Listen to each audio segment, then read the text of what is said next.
जैसा कि आप लोगों को बताया जा रहा था, क्लेयर बोइको इसके राइटर हैं। और तो we will learn something about Claire Boyko through our textbook. Claire Boyko is a famous author of children's books. Children's books, बच्चों के यानी बाल साहित्य के लिए, बच्चों के लिए जो है वो किताबें लिखने के लिए फेमस है। His plays are full of fantasy and amusement. और इनके जो प्लेज हैं, इनके जो ज़्यादातर प्लेज हैं, नाटक, जिनको हम हिंदी में नाटक कहते हैं, ये भी एक प्रोज की स्टाइल है। There are many prose styles. We have stories, biography, autobiography, report, travelogues, novels. We have a number of prose styles, but among them today we are going to learn about a play, The Book That Saved the Earth, written by Claire Boyko. So children's books, he was famous for children's writing children's books. Then his plays are full of fantasy and amusement. उनके जो pledge हैं वो fantasy और amusement. Fantasy में तो काल्पनिक बातें हैं, कल्पनाशीलता जो होती है, इमेजिनरी जो बातें होती हैं, उस कल्पना की बातों में और मनोरंजन से भरी हुई होती हैं। इनके ज़्यादातर जो प्लेज हैं वो मनोरंजन से भरे हुए होते हैं। His famous plays are, अब हम बात करेंगे उनके जो फेमस प्लेज जो उन्होंने लिखे हैं। Please keep quiet. His famous plays are The Book That Saved the Earth, जो हम अभी पढ़ने जा रहे हैं। एक तो ये Belinda and the Beast at Adams and the wonderful lump, Devi princess, lady moon and the thief. These are some plays written by Claire Boyko. And he wrote numerous other prose styles, prose writings. But आज जो हम पढ़ने जा रहे हैं वो एक play है। और ऑथर के बारे में हमने जाना कि स्पेशली जो है चिल्ड्रंस बुक लिखने के लिए फेमस हैं और उन्होंने कई प्लेज भी लिखे हैं। तो आइए, ये तो हुई बात अभी ऑथर की। हालांकि इससे संबंधित कोई प्रश्न या इससे रिलेटेड कोई क्वेश्चन जो है एग्जामिनेशन में नहीं पूछा जाता, लेकिन फिर भी जानकारी के लिए, हमारे आगे के फ्यूचर के लिए ये काफ़ी यूज़फुल है। तो हम बात करेंगे जो ये हमारा मेन मकसद है, जो आज पढ़ने का जो हमारा मेन मोटो है, पर्पस है, क्या है ये प्ले, क्या पढ़ने जा रहे हैं। तो about the play, first of all this is a short play.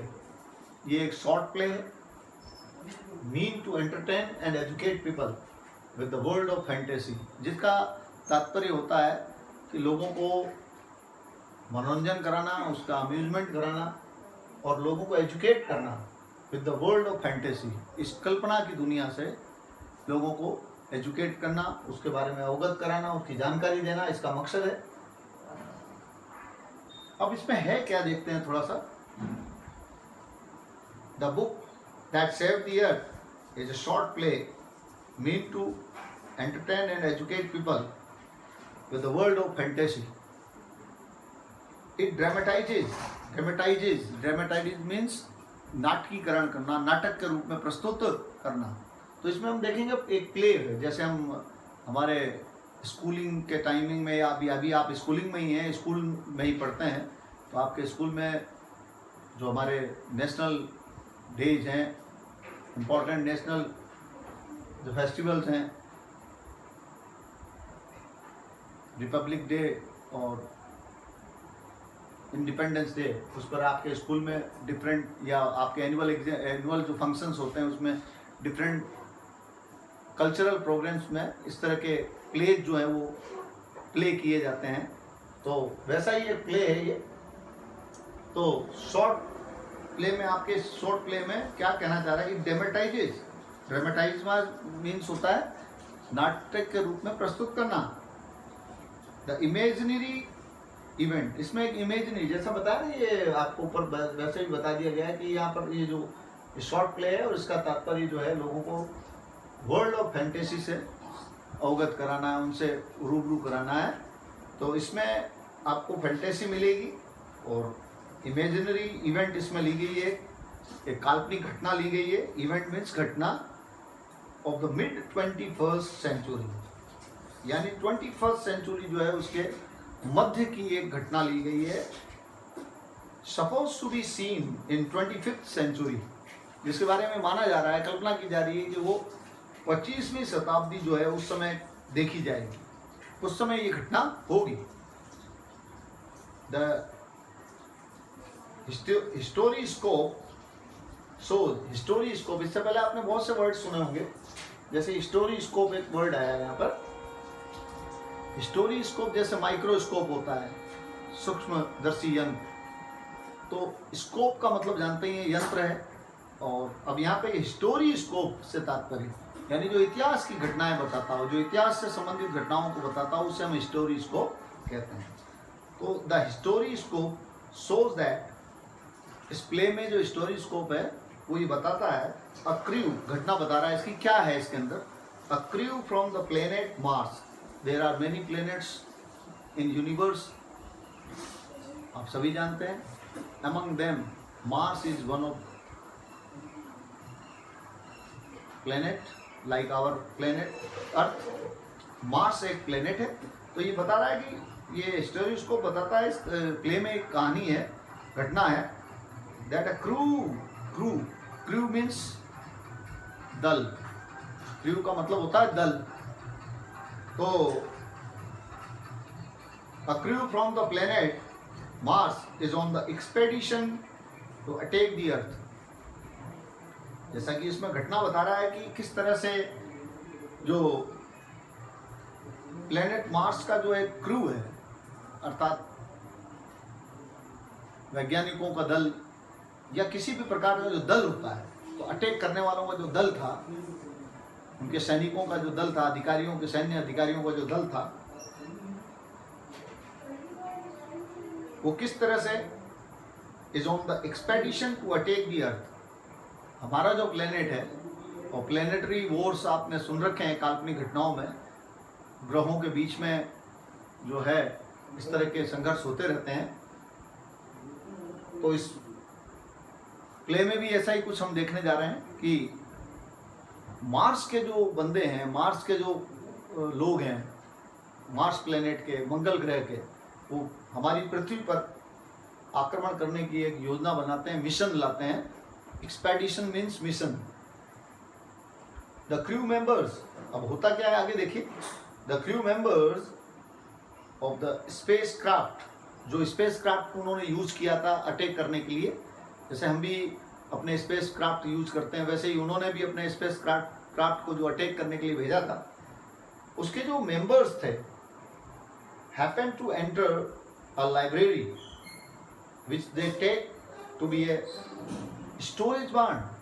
वो होता क्या है, जब वो अटैक करने जाते हैं पृथ्वी पर, तो जब पृथ्वी पर अटैक करते हैं, तो जब वो पहुंचते हैं पृथ्वी पर, तो संयोग से बाई चांस जो है वो एक लाइब्रेरी में एंटर कर जाते हैं, जो आप लोग जानते ही हैं लाइब्रेरी के बारे में, आप लोगों को पता ही है, पुस्तकालय, जहाँ हम और आप यानी human beings, Prithvi, people of earth, इसका उपयोग जो है किताबों को पढ़ने के लिए लेते हैं, जहाँ किताबों को स्टोर किया जाता है। लेकिन जब ये उसके अंदर घुसे, जब उन्होंने उसमें प्रवेश किया, तो उन्होंने जानकारी न होने के अभाव में, जानकारी न होने के कारण, लैक ऑफ इंफॉर्मेशन के कारण, उन्होंने इसे कुछ और समझ लिया।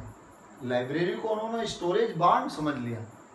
स्टोरेज बार्न मीन्स बाड़ा जो होता है, हमारा कहने का मतलब, जो संग्रह करने के काम आता है किसी चीज के, उस स्टोरेज बांड के रूप में उसको उन्होंने समझ लिया कि ये स्टोरेज बांड है, क्योंकि किताबों को बहुत ज्यादा जमावड़ा था वहां, तो उसको स्टोरेज बांड समझ लिया उन्होंने। फिर क्या होता है देखें, and mistake books for sandwiches, और बड़ी गलती कर दी उन्होंने। वहां जो बुक्स थी लाइब्रेरी में, उस लाइब्रेरी की बुक्स को उन्होंने सैंडविच समझ लिया, जो एक फूड आइटम आप जानते ही हैं, जो कि एक वैज्ञानिक थे, साइंटिस्ट, सैंडविच के नाम से बना था। ये फूड आइटम जो है वैज्ञानिक सैंडविच के नाम से ही बना था। जब वो एक बार एक्सपेरिमेंट कर रहे थे तो उन्हें बहुत ज़्यादा भूख लगी, तो कोई दूसरा उनके पास ऑप्शन नहीं था, तो उन्होंने ब्रेड के 2 स्लाइस लिए, उसके अंदर फिलिंग की, पोटैटो की, आलू की, मसाले को भरा और उसको उन्होंने एक फूड आइटम के रूप में, और तब से उसका नाम सैंडविच हो गया। सैंडविच नहीं पढ़ेंगे इसको, सैंडविच पढ़ेंगे, सैंडविच। रियल प्रोनाउंसिएशन इसका सैंडविच है। तो क्या क्या गलती की उन्होंने, देखिए क्या क्या मिस्टेक की। फर्स्ट ऑफ ऑल तो उन्होंने उस लाइब्रेरी को स्टोरेज बांड समझ लिया, बाड़ा समझ लिया संग्रह करने का। और दूसरा जो है, उन्होंने वहाँ जो बड़ी किताबें थी, बुक्स, उस बुक्स को उन्होंने गलती से फूड आइटम सैंडविच मान लिया, खाने की सामग्री मान ली। They read out poems from a book, और फिर उसके बाद उन्होंने वहाँ काफ़ी देर समय बिताया। उस दौरान उन्होंने कई एक्टिविटीज़ की। तो उसमें सबसे पहले तो they read out poems from a book of nursery rhymes. वहाँ जो नर्सरी राइम्स की, यानी प्राथमिक कक्षाओं की, पूर्व प्राथमिक जो कक्षाएं होती है, उसकी जो क्लासेस की जो फनी राइम्स जो बुक थी, उसकी एक बुक को उन्होंने पढ़ा